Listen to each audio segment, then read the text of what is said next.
नमस्कार. अ, नमस्कार. मी शांतीलाल मुथा. मला अतिशय समाधान आहे की या ठिकाणी जोश टॉकसाठी आपण निमंत्रित केलं आहे. मी गेले 32 वर्षे महाराष्ट्रामध्ये आणि महाराष्ट्राच्या बाहेर संपूर्ण भारतामध्ये सामाजिक कार्य मोठ्या प्रमाणावरती करत आलेलो आहे. नुकताच हा आत्ता जून महिना आहे. गेल्या 2 महिन्यामध्ये मोठ्या प्रमाणावरच्या दुष्काळामध्ये महाराष्ट्र दुष्काळमुक्त अभियान हे आम्ही राबवलेलं आहे. गेल्या 5 वर्षापासून महाराष्ट्र दुष्काळमुक्त अभियान राबवलं जात आहे भारतीय जैन संघटनेच्या वतीने. आणि म्हणून या अभियानाअंतर्गत फक्त 2 महिन्यामध्ये 1650 हेवी मशिनरी लावून 5 कोटी क्युबिक मीटर पाणीसाठा उपलब्ध करण्याचा सगळ्यात मोठा यशस्वी प्रयोग ह्या महाराष्ट्रामध्ये करण्यात आला. इतकंच नव्हे तर महाराष्ट्राला दुष्काळमुक्त करण्यासाठी एक संपूर्ण जिल्हा दुष्काळमुक्त कसा होऊ शकेल ह्याचा पहिला प्रयोग आपण गेल्या मार्च महिन्यापासून सुरू केला. त्याच्यासाठी 134 JCB पोकलंडसारख्या मोठ्या मशिनरी आणून त्या जिल्ह्यामध्ये टाकून जोपर्यंत तो जिल्हा पूर्ण दुष्काळमुक्त होत नाही तोपर्यंत त्या जिल्ह्याचं काम त्या ठिकाणी करायचं, हा भारतातला पहिला प्रयोग हा BJSने गेल्या 3.5 महिन्यात यशस्वी करून दाखवला. फक्त 3 महिन्याच्या कालावधीमध्ये 51 लाख क्युबिक मीटर डिसिल्टिंग करून 9000 एकर शेतीवरती तो गाळ पसरून जवळजवळ 500 कोटी लिटर पाणी वाढविण्याची क्षमता ही फक्त 3 महिन्यामध्ये एकाच जिल्ह्यात करण्यात आली. हा आत्तापर्यंतचा एक मोठा विक्रम आहे असं मी समजतो. सुरुवातीला जेव्हा ही कामं आम्ही करायला लागलो तेव्हा असं वाटत होतं की इतक्या मशीन आपण एकाच ठिकाणी आणल्या, गव्हर्नमेंटचं कसं सहकार्य मिळेल, अधिकाऱ्यांचं कसं सहकार्य मिळेल, आपण काम सुरू केल्यावर लोक शेतकरी गाळ घेऊन जातील का, ते ह्याच्यात सहभागी होतील का, ह्या सर्व शंकांची समाधानाची उत्तरं गेल्या 3 महिन्यात झाल्यामुळे आता हा प्रोजेक्ट स्केल करण्याची पाळी आलेली आहे. आणि येत्या काही दिवसामध्ये 28 जूनला बुलढाणा जिल्हा जसा दुष्काळमुक्त करण्याचा प्रयत्न BJSने केलेला आहे तसा बुलढाण्याबरोबर आणखी 4 जिल्हे दुष्काळमुक्त करण्यासाठी महाराष्ट्र राज्य सरकारबरोबर एक MOU करण्यात येणार आहे. आणि एकाच वेळेस 5 जिल्हे दुष्काळग्रस्त जिल्हे दुष्काळमुक्त करण्यासाठीची जबाबदारी जेव्हा आम्ही आमच्या अंगावरती घेतलेली आहे. अशा प्रकारे आपल्याला आश्चर्य वाटेल की हा इतके मोठे डिसिजन आपण घेतो आहोत. 4-4, 5-5 दुष्काळी जिल्हे एकत्रच दुष्काळमुक्त करण्याचं काम एक NGO आपल्या हातावरती घेते आहे. मग ह्या NGOची बॅकग्राऊंड काय असेल किंवा ह्या व्यक्तीची बॅकग्राऊंड काय असेल जो ह्या कामाची जबाबदारी स्वीकारलेली आहे. मी महाराष्ट्रातल्या बीड जिल्ह्यामध्ये 1000 लोकवस्ती असलेल्या गावात जन्म घेतलेला एक अतिशय खेड्यातला मुलगा आहे. सुरुवातीला मला खूप अडचणी निर्माण झाल्या आणि म्हणून मी महाराष्ट्रातल्या माझ्या युवकांना आवाहन करू इच्छितो की युवकांनो, आपण खेड्यातनं शहरामध्ये येतो. मी जेव्हा खेड्यातनं शहरामध्ये आलो, 11वी माझी झाल्यानंतर 12वीसाठी आणि FYसाठी पुण्यामध्ये जेव्हा मी आलो तेव्हा पुणे इतकं मोठं शहर मी माझ्या आयुष्यात पहिल्यांदा पाहिलं होतं. आणि जेव्हा इतकं मोठं शहर पहिल्यांदा पाहिलं आणि कॉलेजमध्ये जेव्हा मी पाय ठेवला तेव्हा त्यावेळेस 75-76च्या मध्ये एक कॉलेजमध्ये एक bell bottom pant, hippie cut अशा प्रकारची हेअरस्टाईल आणि वेशभूषा केशभूषा लोकांची असायची मुलांची. आणि मी पायजामा घालून वर्गामध्ये जात असे. तर आधी लोक मला हसत असे मुलं. मला स्वतःला सुद्धा असं वाटायचं की हे तर इतकं इंग्रजी फाटफाट बोलतात, आपल्याला तर इंग्रजी येत नाही, आपण तर गरीब खेड्यातून आलो, गरीब परिस्थितीतले, दुष्काळी भागातले, इथं आपण काही टिकू शकणार नाही, आपल्याला परत घरी जावं लागेल असं मला सुरुवातीला 1.5 महिना वाटत होतं. तसं असं लक्षात येऊ लागलं की आपण काही ह्याच्यात कमी नाही पडू शकत. हे ठीक आहे की आपली केशभूषा त्यांच्यासारखी नाही, हे ठीक आहे की आपली वेशभूषा त्यांच्यासारखी नाही, हे ठीक आहे की त्यांच्यासारखं पटापटा इंग्रजी आपल्याला येत नाही, परंतु ह्या सगळ्या गोष्टी आपल्या प्रगतीच्या आड येत नाहीत ह्याचा कॉन्फिडन्स मनामध्ये आला. आणि जेव्हा जर का एखाद्या दिवशी एखाद्या माणसाच्या मनामध्ये असा कॉन्फिडन्स आला तर आपण 90% लढाई त्याच ठिकाणी जिंकतो असं मला या ठिकाणी अनुभवावरनं वाटते.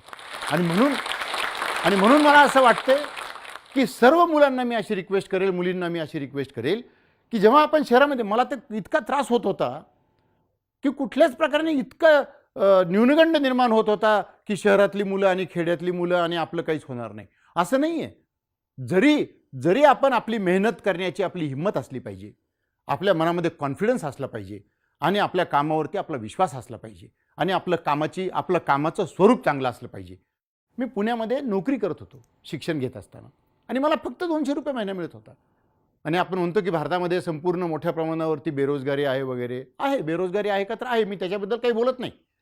पण एकीकडून जसं आपण बेरोजगारी आहे असं ऐकतो, बोलतो आणि आपल्याला माहिती आहे की नक्की आहे, तसंच दुसरीकडून अनेक लोक विचारतात, अहो आम्हाला चांगला माणूस पाहिजे, कुणी हा आहे का, ह्याच्यासाठी आहे का, त्याच्यासाठी आहे का, त्याच्यासाठी आहे का?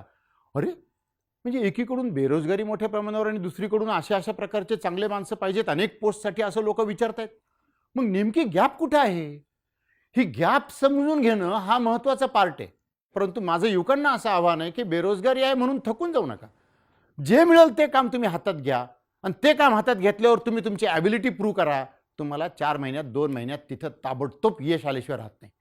कारण तुम्हाला ॲबिलिटीप्रमाणे कुठल्याही ऑर्गनायझेशनमध्ये ग्रोथ घेण्याच्या संदर्भातला कॉन्फिडन्स तुमच्यामध्ये असेल तर तुम्ही कुठेही कमी पडू शकत नाही.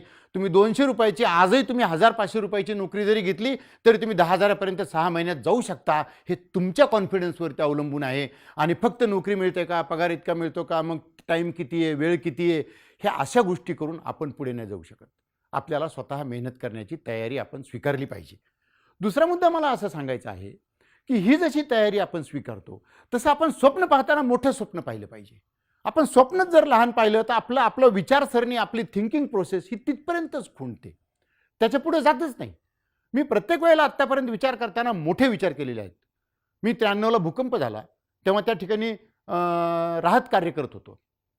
जेव्हा मला कळलं की तिथं भूकंपामध्ये जी लोक एक्सपायर झालेली आहेत, मृत्युमुखी पडलेली आहेत, त्यांची लहान लहान मुलं ती आमच्या स्टॉलच्या समोर येऊन उभं राहायची आणि अशा प्रकारे मदत जी काही मिळेल ती घ्यायचा प्रयत्न करायची. जी काही ट्रक येईल त्याच्या पाठीमागे लाईन लावायची.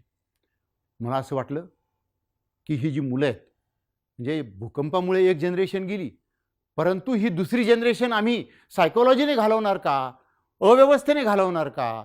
आणि ते सगळे मुलं नुसते मिलिटरी, आर्मी, प्रेत इकडून तिकडं जात आहेत, ते बघतायत सुन्नपणे. तुम्ही विचार करा, एक 5वी 6वीतल्या 10-12 वर्षाच्या 15 वर्षाच्या मुलामुलींना अशा प्रकारचे सीन जे कधीच नाही ते आपल्या डोळ्यासमोर जर दिसायला लागले तर त्यांचं भवितव्य काय होईल? आणि म्हणून त्यावेळेला मी निर्णय घेतला आणि त्यावेळेसचे मुख्यमंत्री माननीय शरदरावजी पवार यांना मी सांगितलं की साहेब, या मुलांचे खूप हाल होणार आहेत, नेक्स्ट जनरेशन वाया जाण्याची शक्यता आहे, अवघड होईल, यांना खूप अडचणी निर्माण येतील, सायकोलॉजिकली येईल, अकॅडमिक येतील, बाकीच्याही सर्व येतील, कदाचित हे ड्रॉपआउटसुद्धा होतील. ते म्हणले मग काय केलं पाहिजे?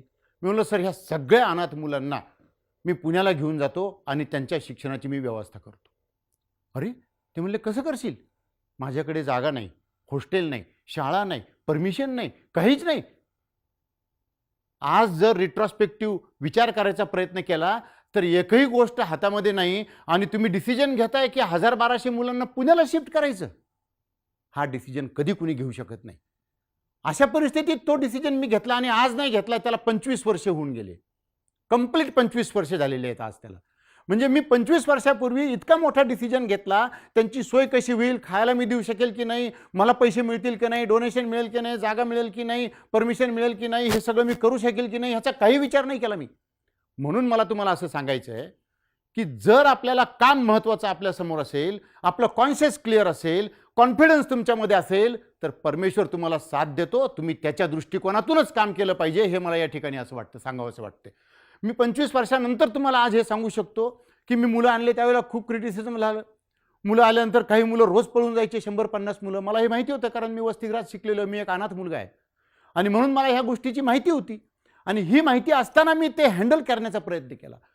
दुसरे ह्याच्यातून काय गोष्ट बाहेर निघते? कुठलंही काम करताना तुम्हाला 100 चॅलेंजेस समोर येतील. त्याच्यामुळे हे होईल का, ते होईल का, ते होईल का, असं होईल का, तसं होईल का म्हणून कामच नाही करायचं. हा डिसिजन माणूस शेवटी घेतो नाईलाजाने. मला इथे युवकांना असं सांगायचं आहे की येस, आम्ही ह्या गोष्टीचा विचार केला पाहिजे की हे गोष्ट होऊ शकेल की नाही, परंतु त्याच्या संदर्भातल्या रिस्क घेण्याची जबाबदारी जोपर्यंत तुम्ही घेत नाही तोपर्यंत तुम्ही आयुष्यात मोठं काम नाही करू शकत. आणि त्याच्यामुळे मी ही रिस्क 25 वर्षापूर्वी घेतली. माझ्यावरती टीका झाली, जेव्हा मुलं पळून जात होते, रोज वर्तमानपत्रामध्ये रकाने येत होते, मुलं पळून गेले, मी हिंमत नाही हारलो कारण माझा कॉन्शियस क्लिअर होता. मला त्या मुलांच्यासाठी भवितव्य घडवायचं होतं. नंतर मी जागा विकत घेतली, बिल्डिंगा बांधल्या, एक एज्युकेशनल रिहॅबिलिटेशन सेंटर केलं आणि आज 25 वर्षानंतर त्या ठिकाणी सतत अशा प्रकारच्या डिझास्टरची मुलं मुली राहतात. आम्ही जम्मू काश्मीरमधनं मुलं आणले, जबलपूरच्या भूकंपातून मुलं आणले, आत्महत्याग्रस्त शेतकऱ्यांचे 600 मुलं मुली मी 3 वर्षापासून माझ्याकडे ठेवलेले आहेत की ज्यांच्या वडिलांनी शेतकऱ्यांनी आत्महत्या केलेली आहे, त्यांच्या मुलांना मी सांभाळतोय आणि त्यांना त्या आपत्तीमधून बाहेर काढतोय. हे सगळं कधी होऊ शकतं? हे सगळं कधी होऊ शकतं?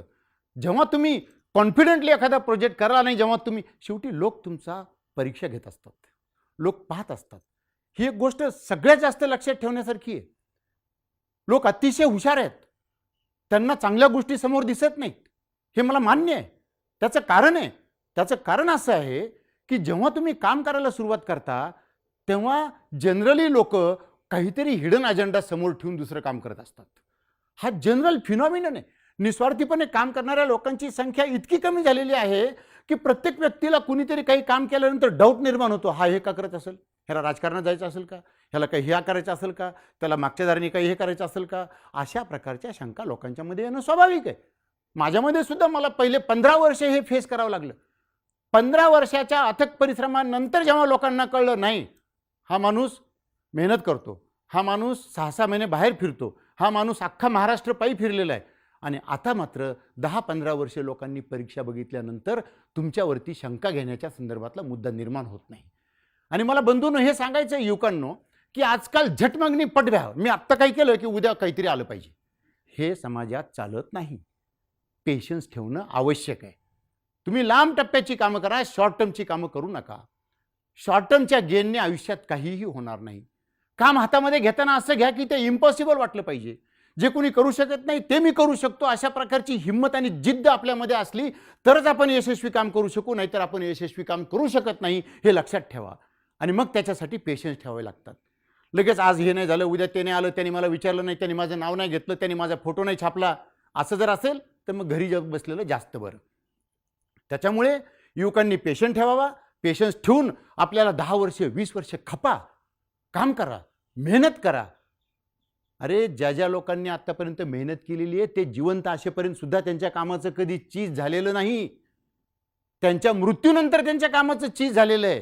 त्याच्यामुळे जर नेक्स्ट जनरेशन चांगली बनवायची असेल तर तुमच्या जनरेशननी खपून घेतलं पाहिजे, आपण ते सॅक्रिफाईस केलं पाहिजे, आपण त्याच्यामध्ये गेलं पाहिजे. आणि कुठल्याही गोष्टीची अपेक्षा ठेवून कुठलं काम करत असाल तर आयुष्यात तुम्ही कधीच यशस्वी होऊ शकत नाही. हेही या निमित्ताने मला या यंग जनरेशनला सांगायचं आहे. मला आणखी एक गोष्ट आपल्याला महत्त्वाची सांगायची आहे, ती अशी की थोड्याशा अपयशाने माणूस खचून जातो. अपयश ही यशाची पहिली पायरी आहे. ही गोष्ट मला असं वाटतं की प्रत्येकाने आपल्या देशामध्ये लक्षात ठेवलं पाहिजे. जोपर्यंत अपयश येत नाही तोपर्यंत तुमचं काम खऱ्या अर्थाने कॉन्क्रीट होत नाही. मी एक मूल्य शिक्षणाचा कार्यक्रम सुरू केला, कारण आपल्या देशामध्ये मूल्य शिक्षण शाळेमध्ये, जिल्हा परिषदेच्या शाळेमध्ये सुद्धा मूल्य शिक्षण मिळावं अशा प्रकारची माझी अपेक्षा होती. 32 वर्षे भारतामध्ये काम करत असताना एक शिक्षणामध्ये बदल व्हावेत अशा प्रकारचा जिद्द समोर ठेवून मी काम करायला लागलो. आणि जेव्हा मी त्या शिक्षणाच्या फील्डमध्ये आतमध्ये गेलो तर आतमध्ये गेल्यानंतर कळलं की हे अकॅडमिक असतं. मग त्याच्यानंतर कळलं की याच्यामध्ये किती मोठ्या प्रमाणावरच्या डिफिकल्टीज असतात. जिल्हा परिषद भारतामध्ये शाळा 14 लाख, शिक्षक किती मोठे. महाराष्ट्रात म्हटलं तर महाराष्ट्रात शाळा 1,10,000, शिक्षक 10 लाख. आणि मग ते कसे चेंजेस होणार, गव्हर्नमेंट सिस्टीम, एक्सपर्ट, अकॅडमिक. आणि ह्या सगळ्या गोष्टीमध्ये जेव्हा आपण काम करायला लागतो तेव्हा ते असं जर लांब टप्प्याचं काम करायचं असेल की अख्खी जनरेशन बदलायची आहे, शिक्षण प्रणालीमध्ये चेंजेस करायचे आहेत, तर हे चेंजेस करण्यासाठी पहिल्यापासूनच ठरवलं पाहिजे माणसाने की कमीत कमी 15 वर्ष ह्याच्यामधून यश मिळणार नाही. जेव्हा माणूस सुरुवातीलाच माइंडसेट तयार करतो की 10-15 वर्ष ह्याच्यातून आपल्याला यश मिळणार नाही, आपल्याला नुसतं काम करायचं, नुसतं काम करायचं, नुसतं काम करायचं, तर मग त्या कामामध्ये पुढे अडचण येत नाही. आणि मग रोज ज्या ज्या अडचणी येतील, ज्या ज्या कन्स्ट्रेंट येतील, जे जे विरोध येतील ते समजून घ्यायचे, त्याला डील करायचं, त्याच्यातून अजून सुधारायचं, अजून येतील अजून सुधारायचं. असं करून करून मी 9 वर्षाच्या अथक परिश्रमानंतर एक मॉडेल तयार केलं, व्हॅल्यू एज्युकेशनचा एक कार्यक्रम तयार केला. आणि आता तो कार्यक्रम मी महाराष्ट्र राज्याला दिलेला आहे. आणि महाराष्ट्र राज्य मूल्यवर्धन नावाचा कार्यक्रम जिल्हा परिषदेच्या शाळेमध्ये राबवत आहे. आज ह्या घटकेला महाराष्ट्राच्या 40,000 शाळांमध्ये हा कार्यक्रम सुरू आहे. 1 लाख शिक्षक हा कार्यक्रम मुलांना शिकवत आहेत, राबवत आहेत. आणि 20 लाख मुलं हा कार्यक्रम शिकतायत. भारतातला मूल्य शिक्षणाचा जिल्हा परिषदेच्या शाळेतला देशातला सगळ्यात मोठा कार्यक्रम महाराष्ट्रामध्ये राज्य सरकारच्या वतीने सुरू आहे आणि मी राज्य सरकारला फक्त बाहेरून सहकार्य करतोय. कुठल्याही परिस्थितीमध्ये माणसाला थोडंसं यश मिळालं की त्याच्या डोक्यात हवा चढते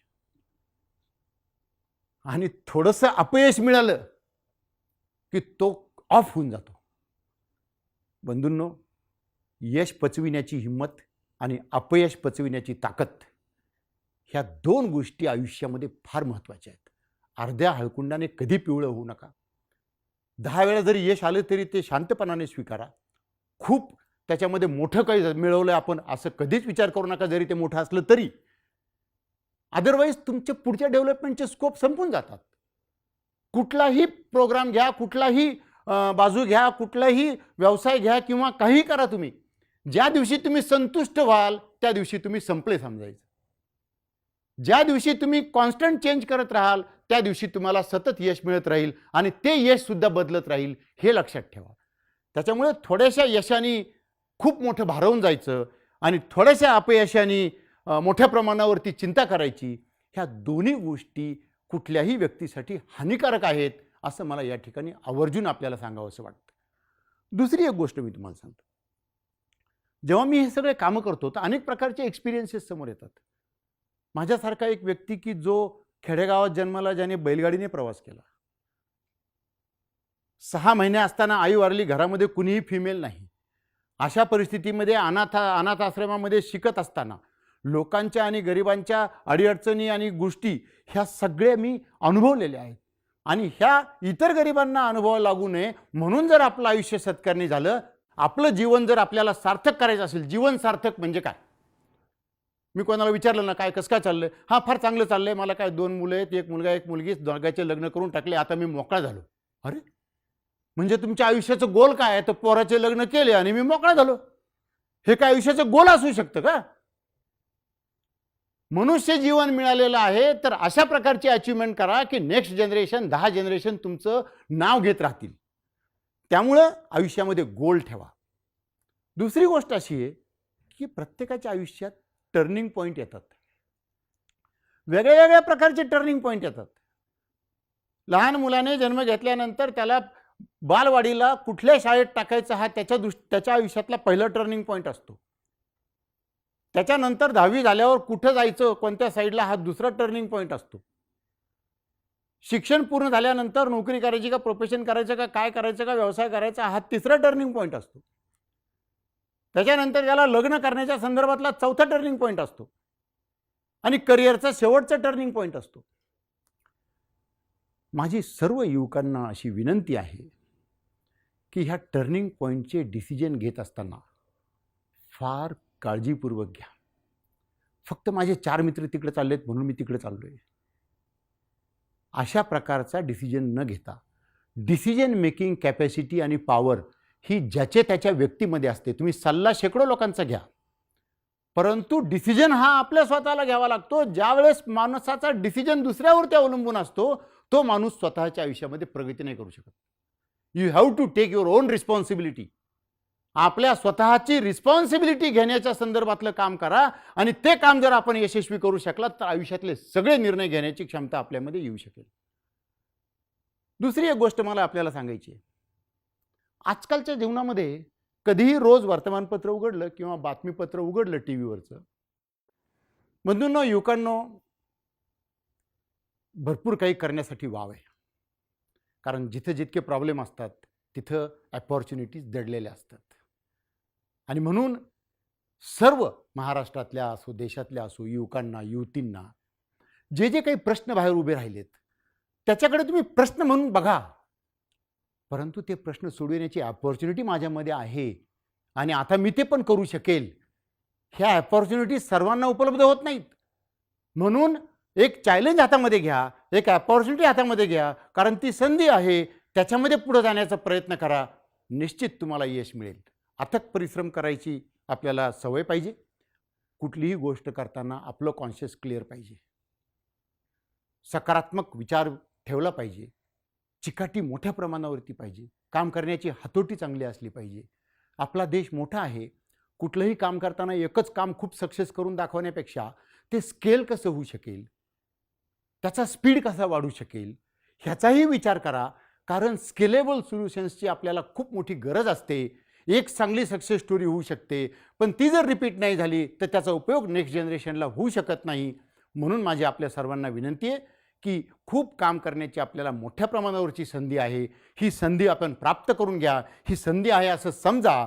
आपण जबाबदारी घ्या आणि ते काम करण्याचा कुठलंही जे आपल्याला वाटतं ते क्षेत्र, जे आपल्याला वाटेल ते काम, जे आपल्याला वाटेल ते करण्याचा प्रयत्न करा. प्रत्येक ठिकाणी संधी खूप मोठी आहे. हिम्मत हारू नका, शॉर्टकट मारू नका, भावना चांगल्या ठेवा, कोणाचंही नुकसान करायचं आयुष्यामध्ये मनात आणू नका. आपला दुश्मन जरी असेल तरी, मी एक विपश्यना करणारा विपश्यक आहे म्हणून दुश्मन जरी असेल तरी त्याचं भलं हो अशी इच्छा मनामध्ये ठेवा. ज्यावेळेस तुमच्या मनामध्येच चांगल्या इच्छा येत राहतील त्यावेळेस सगळे प्रश्न सॉल्व्ह होऊ शकतील. अशा पद्धतीने पुढे जाण्याचा आपण सर्वांनी प्रयत्न करावा अशी मी आपल्याला कळकळीची विनंती करतो. आणि खूप मोठं करण्याची संधी आपल्याला आहे असं या ठिकाणी आवर्जून सांगतो. आपण मला या ठिकाणी बोलवलं आणि आपल्या सर्वांशी चर्चा करण्याची संधी उपलब्ध करून दिली याबद्दल जोशच्या टीमचा मी वैयक्तिक व्यक्तिशः खूप आभारी आहे. धन्यवाद.